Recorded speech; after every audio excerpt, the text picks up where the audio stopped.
ભેસ્તાન વિસ્તારમાં બે બાળકીઓ સાથે શારીરિક અડપલા કરનાર નરાધમ પોલીસના સકંજામાં આવી ગયો છે। ઉનપાટિયા નજીક અલીફનગર ખાતે સોસાયટીમાં ઘર પાસે રમતી બે બાળકીઓ સાથે આ નરાધમ યુવકે શારીરિક અડપલા કર્યા, જે સમગ્ર ઘટનાના સીસીટીવી પણ સામે આવ્યા। ઘટનાની ગંભીરતાને લઈને પોલીસે આરોપી સામે પોક્સો હેઠળ ગુનો દાખલ કર્યો છે। પોલીસે ગણતરીના કલાકોમાં જ આરોપી મોહમ્મદ નાઝીર અંસારીને ઝડપી પાડી વધુ કાર્યવાહી હાથ ધરી છે। આપની ટીવી સ્ક્રીન પરની આ બે ઘટનાઓને જુઓ, જે બંને પોલીસ સ્ટેશન વિસ્તારમાં ઉનપાટિયા વિસ્તાર છે। એમાં આ જે બાળકીઓ જે છે એમના પેરેન્ટ્સ સાથે ત્યાં રહે છે અને એ ઘરના આગળના પેસેજમાં બાળકીઓ અને બીજા નાના બાળકો હતા, બધા રમતા હતા। એમાં આ ઈસમ જે છે આરોપી ત્યાં આવી અને આ બાળકીઓ પૈકી બે બાળકીઓ સાથે છેડતી કરી, શારીરિક અડપલા કર્યા। એ અનુસંધાને આ ક્રિમિનલ કેસ દાખલ થયેલો છે। તપાસ કરતા આરોપી મળી આવેલ છે, પોલીસે ડિટેન કરેલો છે। આરોપીનું નામ છે મોહમ્મદ નાઝીર મોહમ્મદ સગીર અંસારી। એની ઉંમર 26 વર્ષ છે અને એ સનામિલ પાસેના સંચા ખાતામાં નોકરી કરે છે અને આરોપીને ડિટેન પણ કરી લીધેલો છે અને હાલમાં ગુનાની તપાસ ચાલુ છે।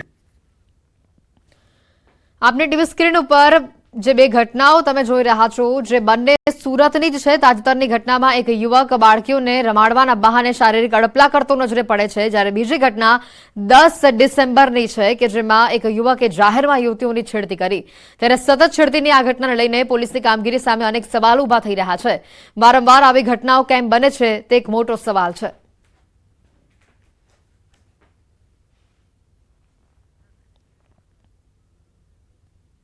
સુરતમાં માતા પિતા માટે લાલબત્તી સમાન કિસ્સો સામે આવી રહ્યો છે।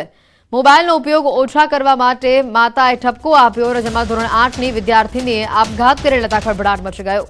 વિદ્યાર્થીનીને મોબાઈલની લત લાગી ગઈ હતી અને સતત તે મોબાઈલમાં મશગુલ રહેતી હતી, જેથી માતાએ વિદ્યાર્થીની પાસેથી મોબાઈલ છીનવી લઈ વધારે પડતો મોબાઈલનો ઉપયોગ ન કરવા બાબતે ઠપકો આપ્યો।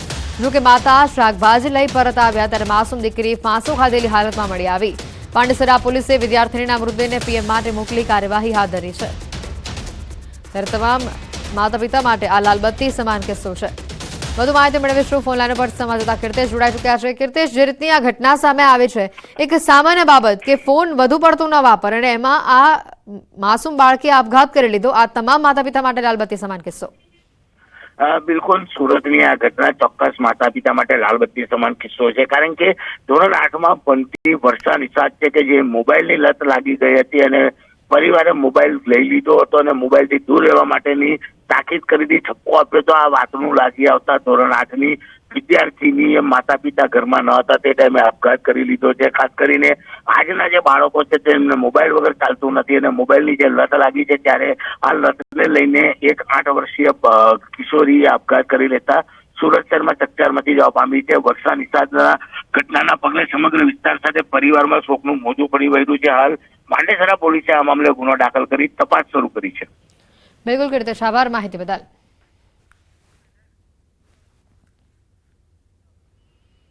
સુરતના દિલ્હી બ્રિજ નીચે રહેતો અને છૂટક મજૂરી કરી પરિવારનું ગુજરાન ચલાવતા યુવકે આપઘાતનો પ્રયાસ કર્યો છે। બેકારી અને આર્થિક મુશ્કેલીને લઈને અંતિમ પગલું ભરવાનું આ યુવકે નક્કી કર્યું। બ્રિજ ઉપરથી આપઘાત કરવાનો પ્રયાસ કરતા જ લોકોએ પોલીસને જાણ કરતા પોલીસની એક ટીમ પહોંચી અને આ યુવકને બચાવી પોલીસ સ્ટેશને લઈ જવામાં આવ્યું અને ત્યાં તેનું કાઉન્સેલિંગ કરવામાં આવ્યું। મૈદરપુરા પોલીસે યુવકને સમજાવી પરત મોકલ્યો છે।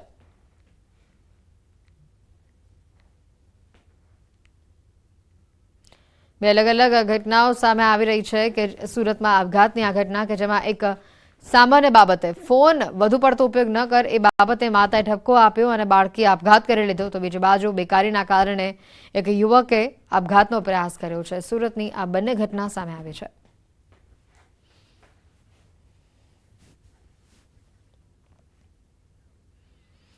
દક્ષિણ કાશ્મીરના કુલગામ જિલ્લાના પેરપંચાલ પર્વતમાળામાં આવેલું અહરબલ પર્યટન સ્થળ આ હિમવર્ષામાં પ્રવાસીઓ માટે આકર્ષણનું કેન્દ્ર બન્યું છે। અહીંનો પ્રખ્યાત ધોધ, બર્ફીલા પહાડો અને ગાઢ જંગલો દેશના પ્રવાસીઓની સાથે સાથે વિદેશી પ્રવાસીઓમાં પણ આકર્ષણનું કેન્દ્ર બની રહ્યા છે।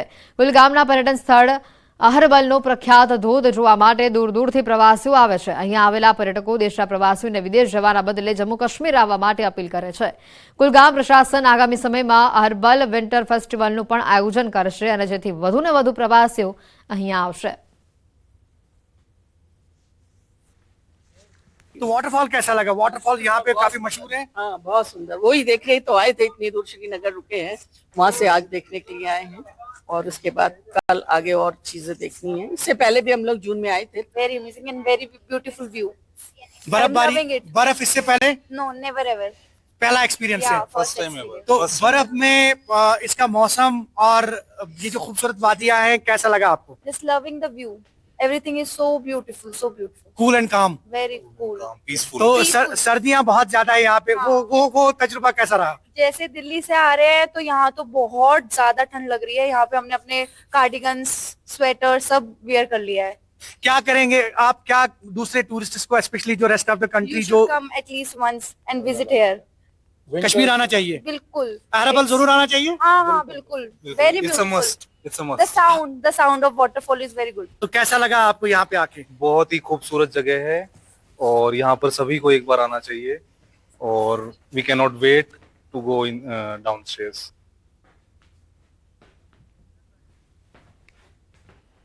ધરતી પરનું સ્વર્ગ જમ્મુ કાશ્મીર હિમવર્ષાથી ચાંદીની જેમ ચમક્યું છે. ભદ્રવાહના વિવિધ વિસ્તારોમાં મોટી સંખ્યામાં પ્રવાસીઓ મટ્યા છે. ભદ્રવાહ ડેવલપમેન્ટ ઓથોરિટીના પ્રચાર અધિકારીએ જણાવ્યું છે કે જમ્મુ અને કાશ્મીરમાં ભદ્રવાહના ગુલદાંડાના મેદાનો દેશના વિવિધ ભાગોમાંથી આવતા પ્રવાસીઓમાં આકર્ષણ જમાવે છે. કારણ કે ગયા વર્ષે 5 લાખથી વધુ પ્રવાસીઓએ જમ્મુ અને કાશ્મીરના ભદ્રવાહની મુલાકાત લીધી હતી. મોટી સંખ્યામાં પ્રવાસીઓ ગુલદંડાની હિમવર્ષાની મજા પણ માણી રહ્યા છે.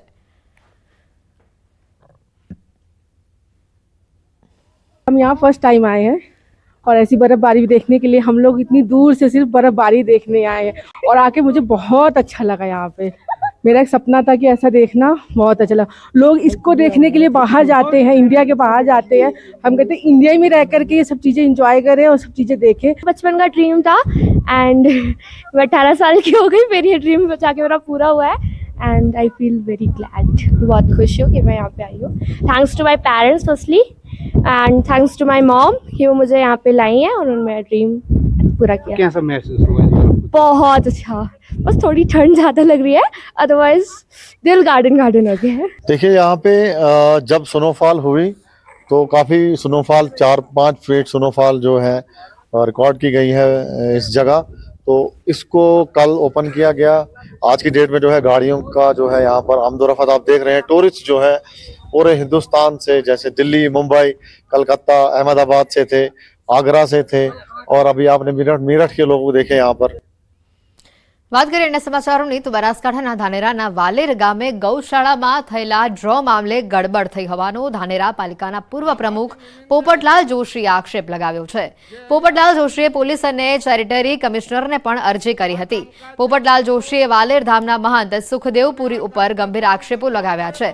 આ ડ્રોમાં અશોક માળી સાથે ગૌશાળાના સંચાલકો પણ સામેલ હોવાનો તેમણે આરોપ લગાવ્યો. બીઝેડ કૌભાંડ કરતા પણ મોટું ડ્રોનું કૌભાંડ હોવાનું તેમણે જણાવ્યું. બનાસકાંઠા જિલ્લામાં ડ્રોના કિંગ કહેવાતા અશોક માળી સામે થરાદ ડીવાયએસપીએ ફરિયાદ દાખલ કરી છે. ખાસ કરીને ક્યારે તમે અરજી કરી હતી અને અરજીમાં શું તપાસની માંગ કરી? 2 મહિના પહેલાં મેં અરજી કરી હતી કલેક્ટર સાહેબને. એમાં સ્પષ્ટપણે લખ્યું હતું કે આ ડ્રોની સિસ્ટમ છે પ્રતિબંધિત છે, આ લોકોને છેતરવા માટે છે અને તમે તપાસ કરી અને જે ગુનેગારો છે એમને પકડો. લગભગ મહિનો થયો છે તપાસને પણ હજી સુધી કોઈ આગળ કાર્યવાહી કરવામાં આવેલી નથી. બધા ડ્રો છે એ તો ઈડીની ઇન્કમ ટેક્સ કરોડો રૂપિયાની હેરાફેરી થાય છે તો બધા ખાતા ગયો ક્યો? નિર્દોષ લોકોના ઘરે જઈને રેડ પાડો છો તો આ લોકોના ઘરમાં કેમ રેડ પાડતા નથી ને એમને પકડતા કેમ નથી? કે જો આમાં પોલીસ બેદરકારી દાખવશે અને નિષ્કાળજી સેવશે તો હું પોતે હાઈકોર્ટમાં કે કોર્ટમાં જો જઈ શકાય તો જઈશ. આ હતા ધાનેરા નગરપાલિકાના ભાજપના પૂર્વ પ્રમુખ. તેમનું કહેવું છે કે જો પોલીસ કાર્યવાહી નહીં કરે વાલેર ખાતે થયેલા ડ્રોમાં તો તેઓ હાઈકોર્ટમાં જશે અને કાર્યવાહી કરાવશે. કિશોર તુવર, ન્યૂઝ 18 ગુજરાતી, બનાસકાંઠા. છોટાઉદેપુરના કડુલી મહુડી ગામમાં આવેલી શાળામાં ઓરડાના અભાવે બાળકોને હાલાકી વેઠવી પડી છે. શાળામાં ઓરડા ન હોવાથી ધોરણ 1 થી 12ના વિદ્યાર્થીઓ પાળી પ્રથામાં અભ્યાસ કરવા મજબૂર બન્યા છે. સવારની પાળીવાળા બાળકોનો અભ્યાસ ન બગડે તેના માટે બપોરની પાળીવાળા બાળકોની પ્રાર્થનાનો સમય લંબાવવામાં આવે છે. ક્યારેક માધ્યમિક શાળાના બાળકોને ખાનગી મકાનમાં અભ્યાસ કરાવવામાં આવે છે. ઓરડાના અભાવે કમ્પ્યુટર્સ પણ ધૂળ ખાઈ રહ્યા છે. શાળામાં રમતગમતના મેદાનો પણનો અભાવ જોવા મળી રહ્યું છે. ઓરડા અને મેદાન બાબતે અનેક રજૂઆતો કરવામાં આવી છે, પરંતુ હાલ સમસ્યા ઉકેલાઈ છે. શિક્ષણ અને ટેકનોલોજી ક્ષેત્રે હરણફાળ ભરતી દુનિયામાં આ બાળકો ક્યાંય પાછળ ન રહી જાય તેના માટે બાળકોને પ્રાથમિક સુવિધા સાથે શાળા મળે તે ખૂબ જ જરૂરી છે. ત્યારે તે તંત્ર દ્વારા વિદ્યાર્થીઓની મુશ્કેલીઓના અંત ક્યારે લાવવામાં આવશે તે જોવું રહ્યું. ધોરણમાં અભ્યાસ કરું છું. મારા ગામમાં માધ્યમિક અને ઉચ્ચતર માધ્યમિક શાળાના બિલ્ડિંગો નથી અને અમે પ્રાથમિક શાળામાં અભ્યાસ કરીએ છીએ. જ્યારે પ્રાથમિક શાળાના વિદ્યાર્થીઓ અહીંયા આવે છે ત્યારે અમને ખાનગી મકાનમાં લઈ જઈને ભણાવવામાં આવે છે. અહીંના શિક્ષકો પણ ખૂબ જ સારા છે, તે અમારે ચિંતા કરે છે. તેથી સરકારને એ વિનંતી છે કે તે અમને શાળાનું બિલ્ડિંગ બનાવી આપે. કડુલી મોડી પ્રાથમિક શાળામાં ધોરણ બાલવાટિકાથી ધોરણ 8 સુધી 130 બાળકો ભણે છે અને માધ્યમિકમાં 9 થી 12માં 110 બાળકો ભણે છે. અમારે પાળી પદ્ધતિથી આ સ્કૂલ ચાલે છે. પ્રાર્થનાને શૈક્ષણિક કાર્ય અમે 11:30 સુધી પછી ચાલુ કરીએ છીએ. ત્યાં સુધી પ્રાર્થનાને સાંસ્કૃતિક કાર્યક્રમ કન્ટિન્યુ રાખીએ છીએ. એટલે અમારા ગામના જ બાળકો એમને વધારે સમય શિક્ષણ મળે એ માટે અમે 11:30 સુધી પ્રાર્થનાને કન્ટિન્યુ રાખીએ છીએ. છેલ્લા 7-8 વર્ષથી એક જ કેમ્પસમાં 2 શાળાઓ ચાલે છે. બિલ્ડિંગ ન હોવાના કારણે ઓરડા ઓછા પડે છે, એટલે લેબનો પણ પ્રશ્ન છે. હાલ તો અમે પ્રાથમિક શાળાની લેબનો ઉપયોગ કરીને બાળકોને શિક્ષણ કાર્ય આપીએ. બીજું કે અહીંયા થોડું મેદાનનો પણ પ્રશ્ન છે, એટલે બાળકોને જે સ્પોર્ટની એક્ટિવિટી કરાવી હોય તો એ પણ થોડો પ્રશ્ન ઊભો થાય છે. એટલે જો આ શાળાનું બિલ્ડિંગ પોતાનું બને તો બાળકોને તમામ સુવિધાઓ સાથે શિક્ષણ કાર્ય આપી શકાય. નસવાડી તાલુકાના અંતરિયાળ વિસ્તારમાં આવેલું કડોલી મોડી ગામ, જે ગામના વિદ્યાર્થીઓને અભ્યાસ તો કરવો છે, શિક્ષણ મેળવવું છે, પરંતુ ગામમાં ઉચ્ચ માધ્યમિક શાળા જ નથી, જેના કારણે શિક્ષકોએ ચિંતા કરી અને જે પ્રાથમિક શાળા છે તેઓની અંદર હાલ અભ્યાસ કરાવી રહ્યા છે. આપણે તસવીર બતાવવા માંગીશું. આ જે કેમ્પસ છે, પ્રાથમિક શાળાનું કેમ્પસ છે, તે કેમ્પસની અંદર જ પૂરતી સુવિધા તો નથી મળતી, પરંતુ શિક્ષકોએ વિદ્યાર્થીઓની ચિંતા કરી અહીં અભ્યાસ આપી રહ્યા છે. જ્યારે સવારની અંદર જ્યારે આ શાળા ચાલતી હોય અને બપોરના જે વિદ્યાર્થીઓ આવતા હોય છે 1 થી 5ના, ત્યારે આ જ વિદ્યાર્થીઓ અહીંથી ઊભા થઈને અન્ય જગાએ જતા રહેતા હોય છે. એટલે કહેવાય કે વારા પરથી વારો તારા પછી મારો પરિસ્થિતિ આ ગામની છે.